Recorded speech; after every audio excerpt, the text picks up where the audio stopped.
Well, thank you very much. It's an honor to have President Zelenskyy of Ukraine, and we've been working very hard, very close. So we've actually known each other for a long time. We've been dealing with each other for a long time, and very well. We had a little negotiation spat, but that worked out great. I think for both countries, I think for the world, actually, beyond both countries. And we have something that is a very fair deal. And we look forward to getting in and digging and working and getting some of the rare earth. But it means we're going to be inside, and it's a big commitment from the United States, and we appreciate working with you very much. And we will continue to do that. We have had some very good discussions with Russia. I spoke with President Putin, and we're going to try and bring this to a close. It's something that you want and that he wants. We'll have to negotiate a deal. But we've started the confines of a deal, and I think something can happen. The big thing is the number of soldiers, mostly at this point, but soldiers being killed. They're losing thousands of soldiers. So on both sides, we're losing a lot of soldiers, and we want to see it stop. And we want to see the money get put to different kinds of use, like rebuilding. And we're going to be working very hard. But we've had a lot of very good conversations. I will say until we came along, the Biden administration didn't speak to Russia whatsoever. They didn't speak to anybody. They just allowed this to continue. And I will say that, I'll say in front of you, you've heard me say it 1,000 times, if I were president, this war would have never happened. We would have had a deal negotiated for you without having to go through what you've gone through. But your soldiers have been unbelievably brave. We've given them great equipment, but somebody has to use the equipment. They've been unbelievably brave, and we give them great credit. This was supposed to be over very quickly, and here we are 3 years later. So I give tremendous credit to your generals and your soldiers and yourself, in the sense that it's been very hard fighting, very tough fighting. They're great fighters. And you have to be very proud of them from that standpoint. But now we want to get it over with.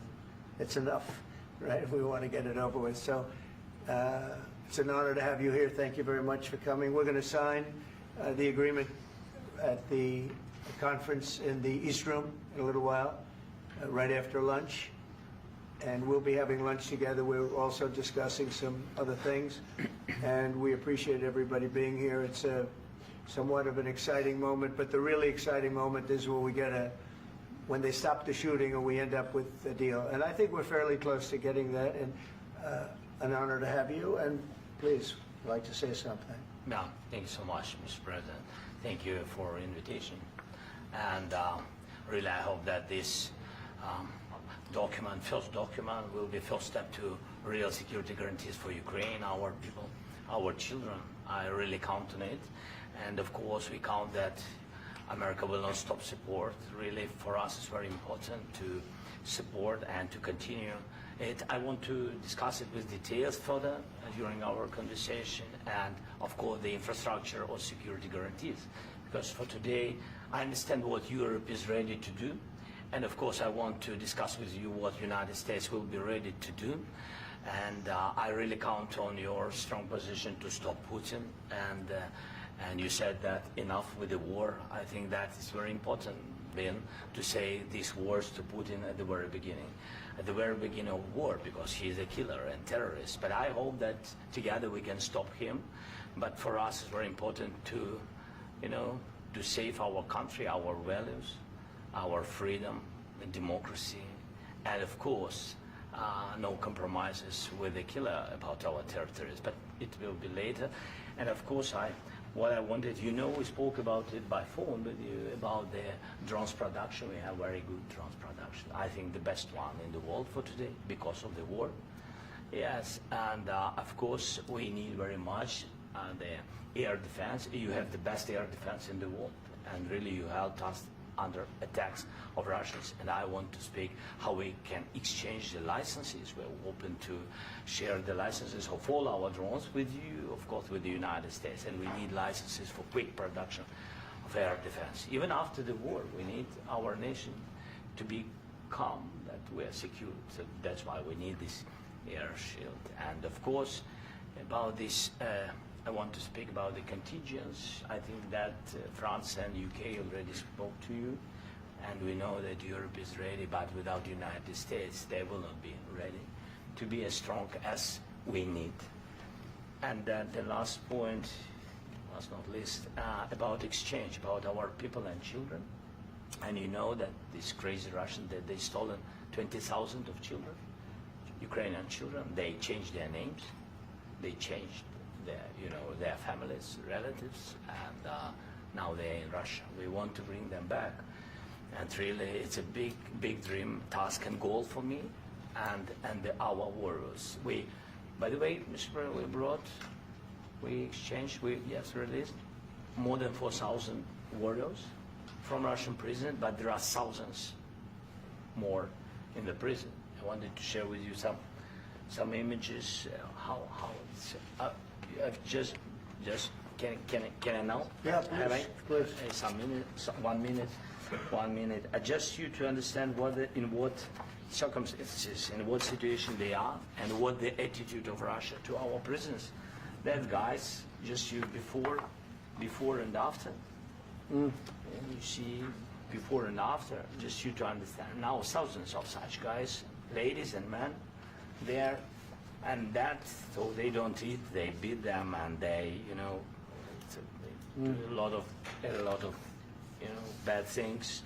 So out of, even during the war, there are rules. Everybody knows there are rules during the war. So these guys, they don't have any rules. You see that 50, 60 kilograms left, and a lot of such things. And I didn't want to show you what the changes with images of children, because I will just share with you. And I mean, it's looking tragic. Yep, that's tough stuff. Yeah, I wanted very much to give you, and you see. Yeah. This is pastor, by the way. They stolen pastors, because it's not Russian church. They stolen pastors and moved pastors to the prison. At the end of last year, we brought 3 pastors, and we could exchange them. And this is pastor, you see. Yeah, that's tough. Yeah. So I mean, this I wanted to show you, and this. So thank you very much. We want to get that ended, right? Yeah, of course. We And will. I think we will. And We have to, of course. do you have any questions, please? Thank you, Mr. President. With how much money is the U.S. going to put into the fund that is being created today, and how does this provide long-term security for Ukraine? Well, we don't know exactly how much, because we're going to be putting some money in a fund that we're going to get from the raw earth that we're going to be taking and sharing in terms of revenue. So it's going to be a lot of money will be made from the sale and from the use of raw earth. And as you know, our country doesn't have much raw earth. We have a lot of oil and gas, but we don't have a lot of the raw earth. And what we do have is protected by the environmentalists, but that can be unprotected, but still it's not very much. They have among the best in the world in terms of raw earth. So we're going to be using that, using it for all of the things we do, including AI and including weapons and the military, and it's really going to very much satisfy our needs. So it's something that just worked out really well. We have a lot of oil, and we have a lot of gas, but we don't have raw earth. So this has just about every component of the raw earth that we need for computers, for all of the things we do. This puts us in great shape. And on long-term security for Ukraine, how is this provided? I think they're going to have great luck. I think once we make the agreement, that's going to be 95% of it. They're not going to go back to fighting. I've spoken with President Putin, and I feel very strong. I've known him for a long time, and I feel very strongly that they're very serious about it. And we'll make a deal. And when the deal is made, I don't think we talk about security. Everyone's talking about the other day. All they talked about was security. I said, let me make the deal first. I have to make the deal first. I don't worry about security right now. We have to have a deal, because right now, last week, 2,000 soldiers died on both sides. 2,000, and they're losing 1,000, 2,000, 3,000 a week. So as we sit here and we talk, people are getting shot and dying on the battlefield. And, they're not American soldiers, but they're Russian soldiers and they're Ukrainian soldiers, and we want to be able to stop it. And we want to be able also to spend money on other things. We don't want to, this is a tremendous amount of money. And what the Biden administration did was terrible. They were giving money, but he had no security on the money. Europe, as you know, gave much less money, but they had security. It was in the form of a loan. They get their money back, and we didn't. And now, at least we're protected because the American taxpayer has to be protected too. But this is an incredible agreement for Ukraine because we have a big investment in their country now, and what they have, very few people have. And we're able to really go forward with very, very high-tech things and many other things, including weaponry that we're going to use in many locations, but that we need for our country. Mr. President, This allows us to do that. will you continue Sorry. sending military aid? Yes, go ahead, please. If I can just, yes. In the document, there is one of the very important points. If we speak about business and investment, we never had LNG terminals in Ukraine. This document will open. I mean, the next document, but anyway, here we see in the framework, we see really goodwill for this. LNG terminals for us is very important, and I think for security of European continent. We have the biggest storage, gas storage. We have the biggest in Europe. Yes, and we can use it. Use it for LNG. Use it for LNG, and we will do it. And really, we can help Europe because Europe really helped. President Trump said that they made less support, but they are our friends and they are our very supportive partners. They really gave a lot, Mr. President. They did. They gave a lot, but they gave much less. No. Much less. No. No. No. Okay.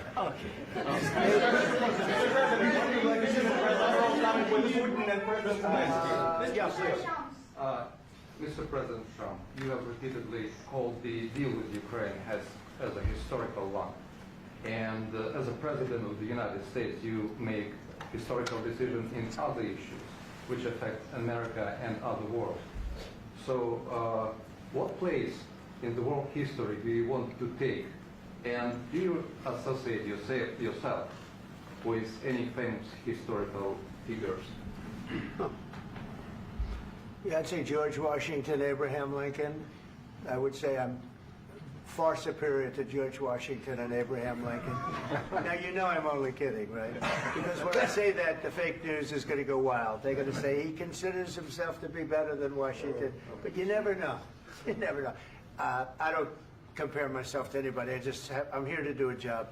We've had a great 35 days or whatever it might be, a month, a little more than a month. We've accomplished tremendous amounts. Not only this would be a very great achievement if we could get the war stopped and get them back to normalization. I think that's going to happen. We've had very good talks on both sides, as you know. But I think we've done a very good job, just generally. If you look at all of the things we've done in 30 days, they're saying there's never been a opening for a president. The first month, there's never been a first month like we've had. And this is one of the very important things. This, to me, is one of the most important things because we have tremendous death taking place as we speak, and I don't want to have that. You know, think of the parents, whether they're in Russia or Ukraine, think of the parents of all these people being killed needlessly. They came to our territory. Should have never started. This would have, if I were president, this would have never started. Mr. President, will you continue sending military aid to Ukraine after the U.S. signs this agreement with Ukraine? Yeah, we're going to be continuing. To President Zelenskyy, do you feel like the U.S. is on your side, that President Trump is on your side at this moment? What do you think? He wants to know, do you think that, sort of a stupid question. I guess we wouldn't be here if I wasn't. I think that the United States on our side from the very beginning of occupation, and I think that President Trump on our side, and of course, I'm sure that the United States President will not stop support. This is crucial for us. It's important for us. Yes. And Putin, the president speaks about the people and the soldiers which are dying, but they came to our territory, they came to our land. They began this war, and they have to stop. And I think this is the question, with really the most important question. Can President Trump, I hope yes, with some other allies, to stop Putin, withdraw these enemies, our enemy, withdraw these troops from our land? And I think that you asked about the history, I think that if President, or when, he will stop Putin, if President Trump will bring peace to our country, I think he will be on this wall, I think. We've had very, very good talks. What about military aid to Ukraine? President Zelenskyy just said that there will be no compromises with Vladimir Putin. I just wanted to ask both of you, firstly, are there compromises that you think that President Zelenskyy is going to have to make? And President Zelenskyy, is there anything that you might be thinking that you may be able to offer or bring to the table, for example, elections? Thank you. I think you're going to have to always make compromises. You can't do any deals without compromises. So certainly he's going to have to make some compromises, but hopefully they won't be as big as some people think you're going to have to make. That's all. That's all we can do. I'm here as an arbitrator, as a mediator to a certain extent between two parties that have been very hostile, to put it mildly. They've been very hostile. There's been a vicious war. There's been a vicious war. You know, it's a very level battlefield, and those bullets go out, and as I've said many times, we were talking about it with Pete, many times the only thing stopping those bullets is a human body. And in the case we're talking about, generally young human bodies are stopping a lot of bullets. It's dead level. That's why it's great farmland. It's great land. It's great farmland, but there's very little protection against the bullets that are being, and other things that are being shot. So all I can do is see if I can get everybody at the table and get an agreement. And I think we're going to end up with an agreement. Otherwise, I wouldn't probably be even here today. Mr. President, I've got two questions for you. You think ultimately your legacy will be the peacemaker and not the president that led this country into another war and ended foreign wars? And I've got a question. I hope it will. I mean, I hope I'm going to be remembered as a peacemaker. This would be a great thing if we could do this. I'm doing this to save lives more than anything else. Second is to save a lot of money, but I consider that to be far less important. So I hope I'm going to, thank you, Brian, for that question. It was a nice question. I hope I'll be known and recognized as a peacemaker. This would be a great thing to solve. This is a very dangerous situation. You know, this could lead to a third world war. This was headed in the wrong direction. If this election were lost, if we didn't win this election, and we won it by a lot, that was a mandate. We won every swing state. We won the popular vote by millions and millions of votes. We won everything. The districts, you look at the areas of red, take a look at a map. This was a big mandate, and this was one of the things. I said, we're going to get this thing settled. If we didn't win, I think this could have very well ended up in a third world war, and that would not have been a good situation. What was your second question? And my second question for President Zelenskyy. Why don't you wear a suit? You're at the highest, why don't you wear a suit? You're at the highest level in this country's office, and you refuse to wear a suit. Just want to see if do you own a suit? Yeah, problems. A lot of Americans have problems with you not Really? respecting the dignity of this office. I will wear a costume after this war will finish. Okay. Yes, maybe one. Maybe something like this. Something like Yes, yours. sir. Yes. That'd be great. Maybe something better. I don't know. We will see. Maybe something cheaper than. Yeah. Thank you. Thank you. President Trump. Thank you, President Trump. You said yesterday that you have. Are you going to send more arms to Ukraine in case there's no peace?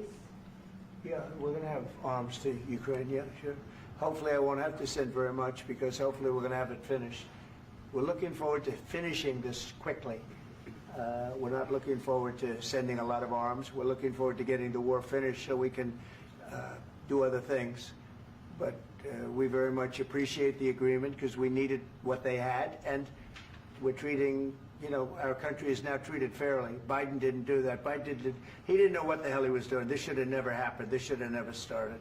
But, you know, sure, the answer is yes, but hopefully we won't have to send much because I'm looking forward to getting it done quickly, very quickly. Does that mean you'll provide security guarantees, Mr. President?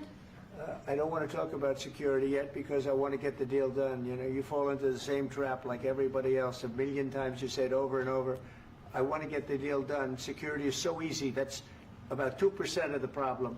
I'm not worried about security. I'm worried about getting the deal done. The security is the easy part. Security is very nice. Everybody stopped shooting. And now will Europe put people there? I know France is going to. I know the UK is going to. I know other countries are going to, and they happen to be right next door. We haven't committed, but we could conceivably. You know, we have security in a different form. We'll have workers there digging, taking the raw earth so that we can create a lot of great product in this country. So in that sense, you have something, but we haven't determined that yet. I will say, in speaking to France and in speaking to, and they were here, as you know, last week and just the other day, they have committed to a lot of security. I don't think you're going to need much security. I think once this deal gets done, it's over. Russia's not going to want to go back, and nobody's going to want to go back. When this deal ends, I really believe this deal is going to be over. Yeah, please go ahead. Go ahead. Thank you, Mr. President, thank you. You had President Macron and Keir Starmer at the White House this past week, both of whom praised your courage and conviction to lead the pathway towards peace. Yes. Part of that involved, though, re-engaging Russia in diplomatic relations, something that previous leaders lacked the conviction to do so. What gave you the moral courage and conviction to step forward and lead that? Well, I love this guy. Who are you with? One American News, sir. Well, that's why I like him. One American News does a great job. I like the question. I think it's a very good question. It's a pathway to peace. It's a pathway to getting something solved. And I feel that as the head of this country, I have an obligation to do that. Plus, you know, we're very much involved. We got involved. It's too bad we got involved because there should have been no involvement because there should have been no war. And there shouldn't have been October 7th. That would have never happened. As you know, Iran was broke. They had no money to give to Hezbollah. They had no money to give to Hamas. They were stone cold broke. And then under Biden, they became rich as hell. They went from no money to $300 billion in a period of 4 years. And they gave a lot of that money away, and you see what happened. And that's a real mess also that we hope to be able to solve. But no, I appreciate your question very much. It's just, I feel I have an obligation to try and do something to stop the death. If I can answer, yes, if I can answer, Please, sorry, go ahead. please. And I do like your clothing, by the way. Yeah, really? Even though I think he's a great guy, by the way. But I don't know if you two like each other, but you know what? I think he's dressed. I like this guy. I think he's dressed beautiful. So I have more serious things than answer on side Yeah, question. sure, that's I will okay. answer on more serious That's a good question statement. if I can. That's good. Yeah, so please, about security guarantees and about just ceasefire. We can't just speak about ceasefire and speak. It will not work. Just ceasefire will never work because I'm like the president. I have this experience, and not only me. Ukraine before my presidency, from the 2014, Putin broken 25 times. 25 times he broken his own signature. 25 times he broken ceasefire. But he never broke to me. He never broke to me. No, you were the president. You were the president during. He never broke to me. In 2016, you've been the president, Mr. President. You've been the president, but he had, of course, not with you, but he had during those periods. He had conversations with our side, and we had Normandy format. You know, the France, Germany, Ukraine, and Russia, and he broken 25 times. That's why we will never accept just ceasefire. It will not work without security guarantees. Security guarantees, maybe President is right about this document and other, but this document is not enough. Strong army is enough because his soldiers afraid, Putin's soldiers afraid of our soldiers when we're strong enough. If we are not strong enough, if we are empty, if our storage is empty, we can't defend our land. Today, you know, he knows that we have, all the world knows that we have meeting, yes? Why he's using ballistic? Putin today using ballistic on our hospitals, schools, and etc. Ballistic. So he knows that we are here and that President Trump is really have goodwill to stop this war. And you hear now the president. So why he's using? So he doesn't want to stop. He doesn't want. But I hope that we will do it. Really, we'll do it. Security. When we speak about security guarantees, when the Europeans are ready for contingents, they need USA backstop. If there will not be United States, we will not never have any contingents, strong contingents from the Europeans, because they don't want to divide alliance, connection between the United States and the main and strongest ally and Europeans. And this is crucial, this is important. That's what we want to speak about very much. This is very important. And air defense. So air defense, really, we have big deficit with all these systems, and we need to provide this. We need it very much. Otherwise, Putin will never stop, and will go further and further. He doesn't want. He hates us. You know, it's not about me. He hates Ukrainians. He thinks that we are not a nation.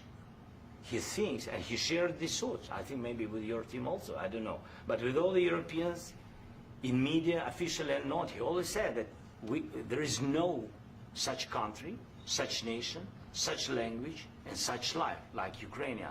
No, he really doesn't respect all the Ukrainians, and he wants to destroy us. And you are right, Mr. President. That's 2%. This document, maybe other documents, it's a very good start, very good, but it will not enough to stop this person. Should Russia pay to rebuild Ukraine? Mr. President, under these Should Russia pay to I asked rebuild Ukraine? They have to Zelensky pay. this question. He This doesn't is the like rule. because This is the rule of because the war. I'm This is sorry. the rule of the war. During all the centuries, all the history, this is the rule of the war. Who began, those pay. Do you agree This with is that? the rule. Putin began this war. He has to pay all money for innovation. He has to pay. Of course, some Russian assets, what we have in Europe, about 300 billion, we can use them. We can use for innovation and buy military support from the United States also. We can do it, but it's not enough. It's not enough. I asked other questions that you do you didn't envision a like trilateral summit because with I Putin wanted to and know. President Zelensky? Wait 1 second. I asked this question that you didn't like because I wanted to know if you want to position yourself in the middle between Russia and Yes. Ukraine or on the Ukraine side. No, I'm in the middle. I want to solve this thing. I'm for both. I want to get it solved. And it's wonderful to speak badly about somebody else, but I want to get it solved. If we can solve it, great. If we can't solve it, they're going to have to fight it out, and who knows what's going to happen. But I want to see it get solved. May I follow up? One more question about U.S. troops in Europe. After Russian invasion of Ukraine, your predecessor sent additional troops to Eastern Europe, including Poland, my country. Yeah. Are you committed to keeping these troops on the eastern flank of NATO in the future? I'm very committed to Poland. I think Poland has really stepped up and done a great job for NATO. They, as you know, they paid more than they had to. They are one of the finest groups of people I've ever known. I'm very committed to Poland. What about Baltics? Poland's in a tough neighborhood, you know. What about the Baltics? The Baltics, they got a lot of, it's a tough neighborhood too, but we're committed. We're going to be very committed, and we're committed to NATO. But NATO has to step up, and the Europeans have to step up more than they have. And I want to see them equalize, because they are in for far less than we're in, and they should be at least equal. You understand that? Why is the United States, we have an ocean in between, why is the United States in for so much more money and other things as Europe? With that being said, and as you said, they've also been obviously very helpful, but we have put in far more than they have, and I think they should equalize. Mr. President, Please, go ahead. About the agreement again today, what changed between the first time that Secretary Bessent gave President Zelensky the agreement and today for the signing? We made a deal. So What was the I'm just- deciding factor? I'm a business person. We made a deal. That's what changed. Mr. President, I didn't think we were going to make a deal, and we ended up making the deal, so that changed. Mr. President, what and how do you envision a trilateral summit with President Zelensky and Putin? I don't know, under but these well, they circumstances? don't like each other. I can tell you that. Okay? They do not like each other. This is not a love match, and it's unfortunate. That's why you're in this situation. The United States should not have allowed this to happen, okay? The United States, run by a man that didn't know much, I'm going to be very nice, run by an incompetent person, very incompetent person, should never have allowed this to happen. I've stopped wars. I've stopped many wars. My people will tell you, I stopped wars that nobody ever heard about. I stopped wars before they ever started. You can look at some of, I could give you a lot of nations that would tell you right now they were probably going to war. I could tell you right now there's a nation thinking about going to war on something that nobody in this room has ever even heard about. Two smaller nations, but big, still big. And I think I've stopped it. But this should have never happened. Mr. President, Sorry, just a second. About any negotiations. First of all, I want really to tell you, and I think that everybody understands that Ukraine, more than Ukrainians, nobody wants to stop this war.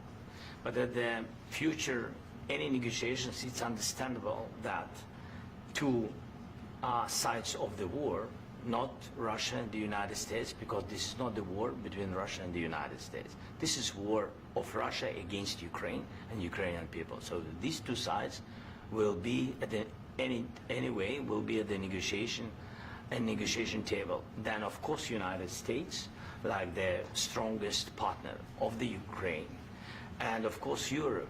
I think Europe is very important. I want to speak about it with the President. Yes, Europe is very important for us because we really defend Europe for today. All Europeans really recognize that we are defending line and they have real life and our people are dying. That's why they helped us. And also it's about the need. Yes, between, like the President said, you have big, nice ocean. Yes, between us. But if we will not stay, Russia will go further to Baltics and to Poland, by the way. But first to the Baltics. It's understandable for them because they've been in the USSR. You know, they've been one of the republics of the USSR, and Putin wants to bring them back to his empire. It's a fact. And when he will go there, if we will not stay, you will fight. Your American soldiers, it doesn't matter, do you have ocean or not, your soldiers will fight.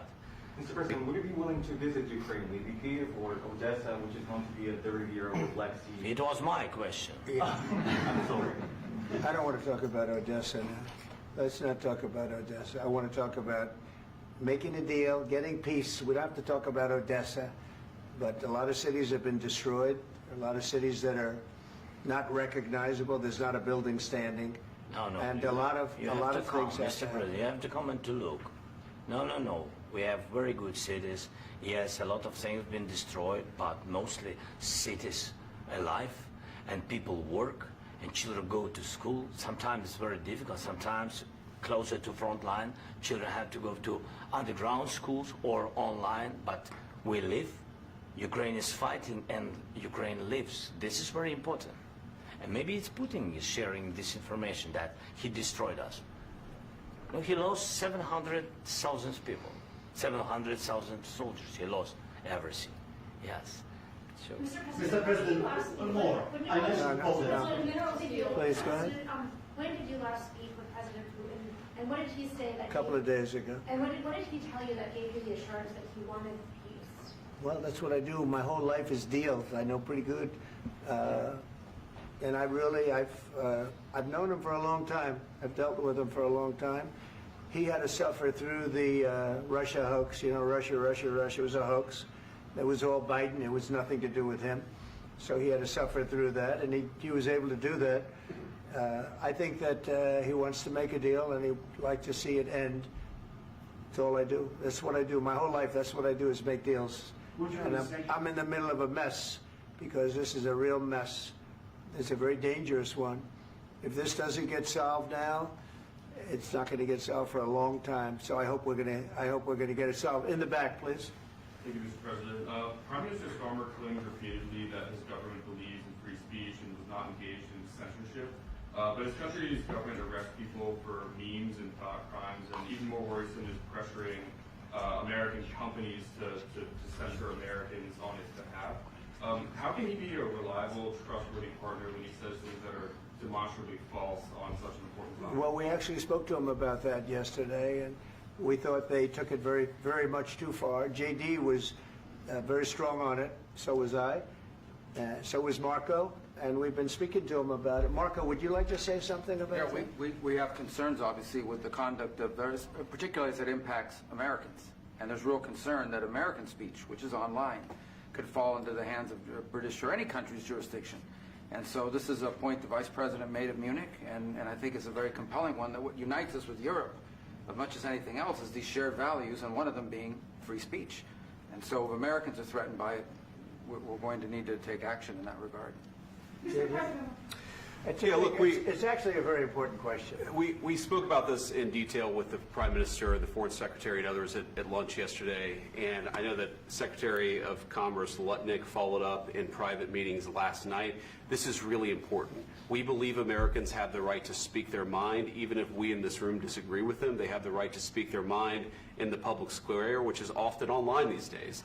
And we're going to defend that right as it pertains to American companies and American citizens vigorously if we have to.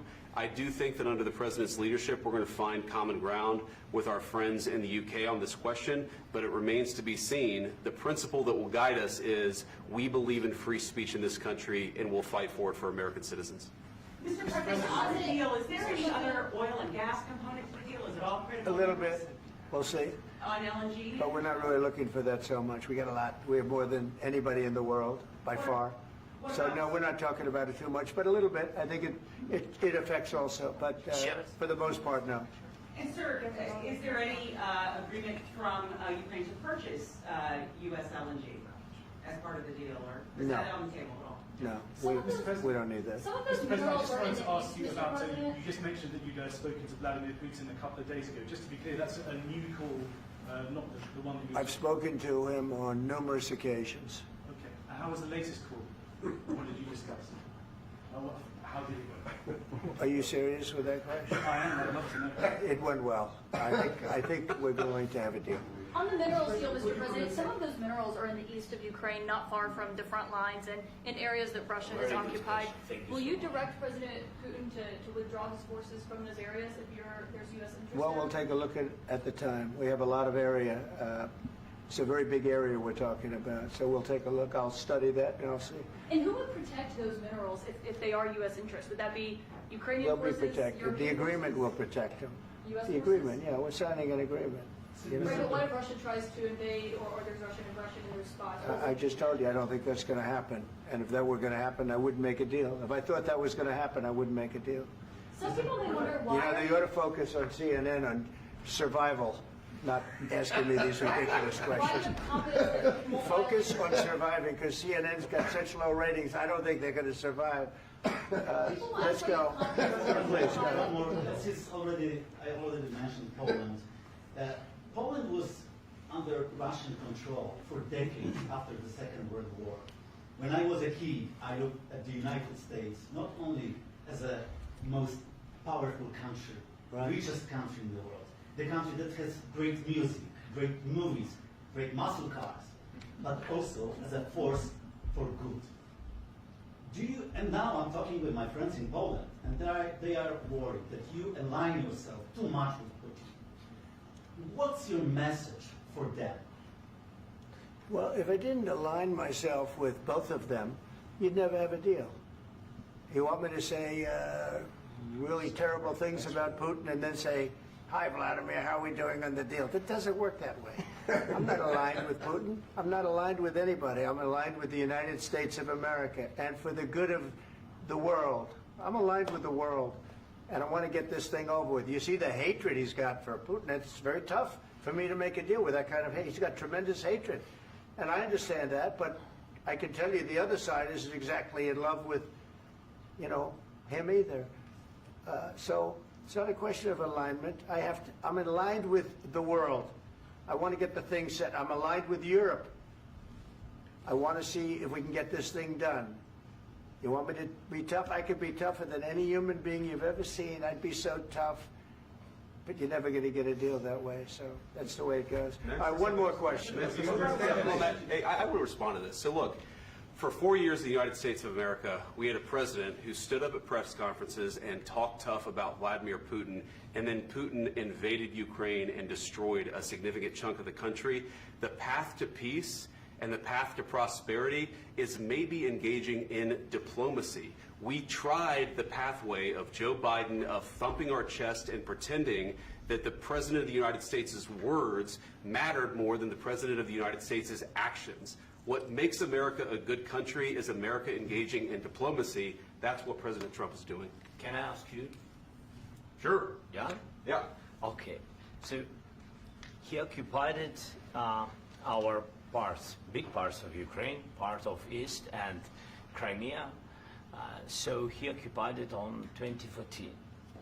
So during a lot of years, so I'm not speaking about just Biden, but those time was Obama, then President Obama, then President Trump, then President Biden, now President Trump, and God bless, now President Trump will stop him.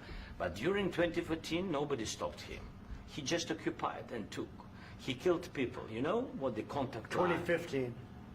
2014 2014. and 2014. 2014. Yeah. So I was he killed, not here. Yeah, but that's exactly right. Yes, but during 2014 till 2022, yeah, the situation the same. The people are been dying on the contact line. Nobody stopped him.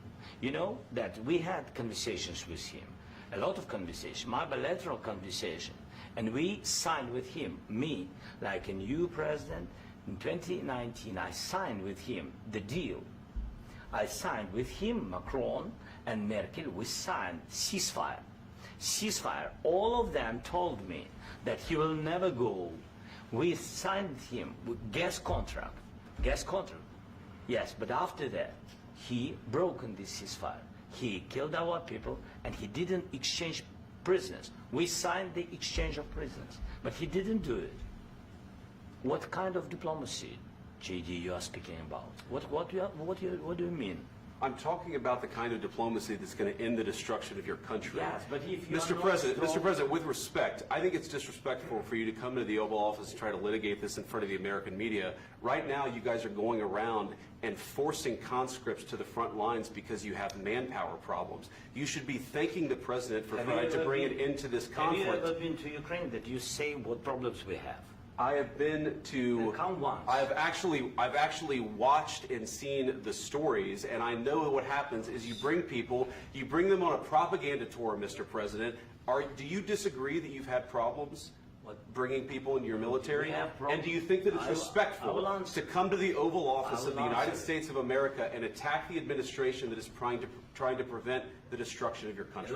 A lot of questions. Let's start from the beginning. Sure. First of all, during the war, everybody has problems. Even you, but you have nice ocean and don't feel now, but you will feel it in the future. God bless. You don't know that. God bless. You don't God know bless. that. You will not have a war. Don't tell us what we're going to feel. We're trying to solve a problem. Don't tell us what we're going to feel. I'm not telling you. Because I'm you're in no answering on position to this question. dictate that. That's Remember exactly what this. you're doing. You're in no position to dictate what we're going to feel.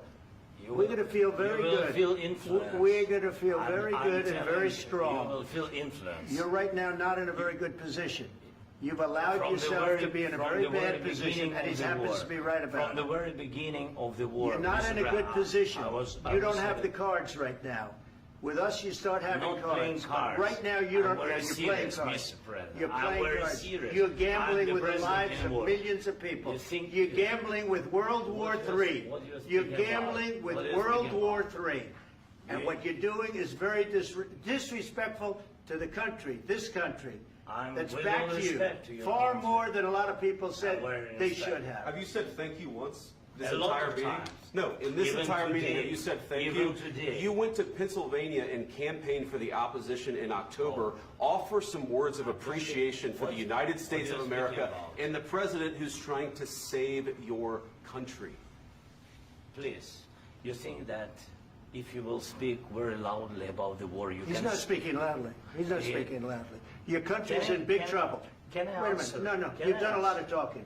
Your country is in big trouble. I know. You're not I winning. know. You're not winning this. you have a damn good chance of coming out okay because of us. Mr. President, we are staying in our country, staying strong from the very beginning of the war. We've been alone, and we are thankful. I said thanks You haven't in been this alone. cabinet, You and haven't not been only alone. in this We cabinet. gave you, through I this said stupid president, $350 billion. You voted we gave for you your military president. equipment, You and you voted men for are your brave, president. but they had to use our military. What about If you didn't have You our invited military me- equipment, you invited if me you to didn't speak. have our military equipment, this war would have been over in 2 weeks. In 3 okay? days, I heard it from Putin. In 3 days, this is something Maybe new. less. In 2 weeks, of course, yes. It's going to be a very hard thing to do business like this. I tell you. Just say thank you. I said a lot of times that there, thank you accept to that- American people. Accept that there are disagreements, and let's go litigate those disagreements rather than trying to fight it out in the American media when you're wrong. We know that you're wrong. But you see, I think it's good for the American people to see what's going on. I understand, sir. I think it's I very understand. important. That's why I kept this going so long. You have to be thankful. You don't have the I'm cards. thankful. You're buried there. Your people are dying. tell you You're again, running I low know. on soldiers. Don't- Listen, don't please, you're running Mr. low on President. soldiers. It would be a damn good thing. Mr. And then President. then you tell us, I don't want a ceasefire. I don't want a ceasefire. I want to go, and I wanted this. Look, if you could get a ceasefire right now, I tell you, you take it so the bullets stop flying and your men stop getting killed. Of course, we want to stop the war. But you're I saying said- you don't want a ceasefire. But I said to you, I want a ceasefire. with guarantees. Because you'll get a ceasefire faster than an agreement. Ask our people about ceasefire, what they think. That wasn't it doesn't with matter me. for you what That what wasn't this with me. means. It That was wasn't with you. a guy named Biden who was not a smart person. This That is was your- with, this that is was with your Obama. president. It was your president. Excuse me. That was with Obama, who gave you sheets, and I gave you javelins. Yes. I gave you the javelins to take out all those tanks. Obama gave you sheets. In fact, the statement is Obama gave sheets and Trump gave javelins. You got to be more thankful, because let me tell you, you don't have the cards. With us, you have the cards. But without us, you don't have any cards. One more question to Mr. Vice President. I'm sorry. It's going to be a tough deal to make, Um, because the attitudes have to change. what if Russia breaks ceasefire? What if Russia breaks peace talks? What do you do then? I understand that it's a heated conversation right now. What are you but saying? what if She's asking, what if Russia Putin breaks the breaks ceasefire? What if anything? What if a bomb drops on your head right now? But they have Okay? broken What if they ceasefire broke it? many I don't know. They broke it with Biden because Biden, they didn't respect him. They didn't respect Obama. They respect me. Let me tell you, Putin went through a hell of a lot with me. He went through a phony witch hunt where they used him and Russia. Russia. You ever hear of that deal? That was a phony Hunter Biden, Joe Biden scam. Hillary Clinton, Shifty Adam Schiff. It was a Democrat scam. And he had to go through that. And he did go through it. We didn't end up in a war. And he went through it. He was accused of all that stuff. He had nothing to do with it. It came out of Hunter Biden's bathroom. It came out of Hunter Biden's bedroom. It was disgusting. And then they said, oh, the laptop from hell was made by Russia. The 51 agents. The whole thing was a scam. And he had to put up with that. He was being accused of all that stuff. All I can say is this. He might have broken deals with Obama and Bush, and he might have broken them with Biden. He did, maybe. Maybe he didn't. I don't know what happened. But he didn't break them with me. He wants to make a deal. I don't know if you can make a deal. The problem is, I've empowered you to be a tough guy. And I don't think you'd be a tough guy without the United States. And your people are very brave. But you're either going to make a deal or we're out. And if we're out, you'll fight it out. I don't think it's going to be pretty, but you'll fight it out. But you don't have the cards. But once we sign that deal, you're in a much better position. But you're not acting at all thankful. And that's not a nice thing. I'll be honest, that's not a nice thing. All right, I think we've seen enough. What do you think? Huh? This is going to be great television, I will say that. All right. We'll see what we can do about putting it together. Thanks, sir. I need the back of this. We'll see. I don't know. Guys, come on. Wait, hey, guys, come on.